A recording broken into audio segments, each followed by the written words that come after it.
Juan Martin de Porres Velazquez was born in Lima, Peru on December 9th, 1579.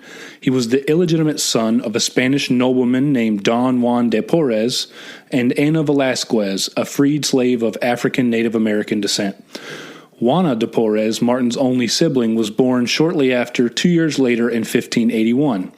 Not long after her birth, Martin's father abandoned the family, leaving his mother Ana to support the family by herself.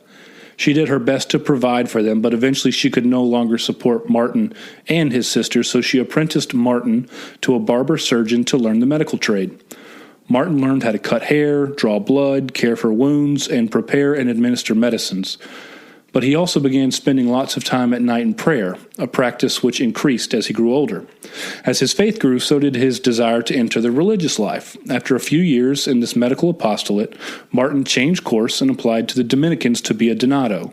A donato is basically a volunteer who performs menial tasks in the monastery in return for the privilege of wearing the habit and living with the religious community.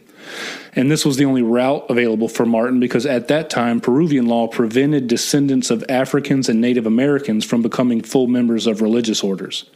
Martin was accepted, but was given lowly work like laundry and cleaning. But he also continued to practice barbering and healing, and was said to have performed many miraculous cures. After 8 years and seeing this, his prior Juan de Lorenzana decided to turn a blind eye to the law and allowed Martin to take his vows as a member of the Third Order of St. Dominic.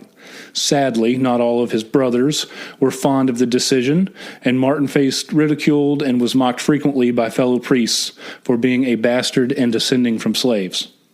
When Martin was 34, he was assigned to the infirmary, where he was placed in charge. He quickly became known for his extraordinary care for the sick, both inside and outside of the monastery. He cared for and administered to everyone, regardless of race, class, or creed. One day, an elderly beggar, covered with sores and nearly naked, stretched out his hand for Martin's help. Martin helped the man up, took him back to the monastery, and laid him in his own bed. One of his brothers, seeing this, scolded him, to which Martin replied, "Compassion, my dear brother, is preferable to cleanliness." Martin begged for alms to obtain necessities. The convent could not provide him or the other brothers. He was actually so successful with his alms that he had enough to give away large sums of money to the poor.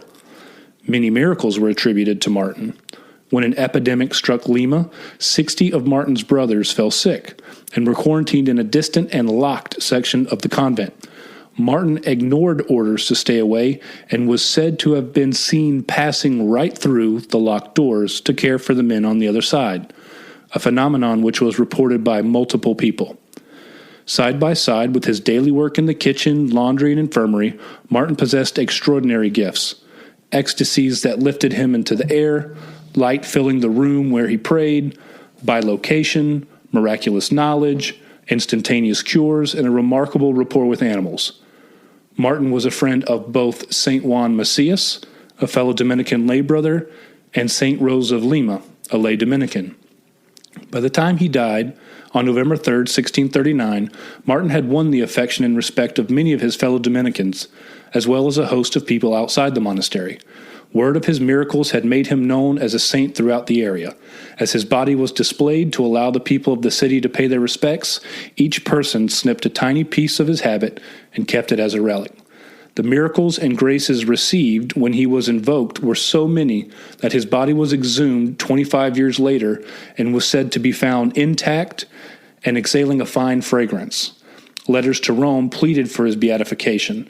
The decree affirming the heroism of his virtues was issued in 1763 by Pope Clement XIII. Pope Gregory XVI beatified Martin de Porres on October 29, 1837, and nearly 125 years later, Pope John XXIII canonized him on May 6, 1962. St. Martin de Porres is the patron saint of people of mixed race, innkeepers, barbers, and public health workers. His feast day is November 3rd.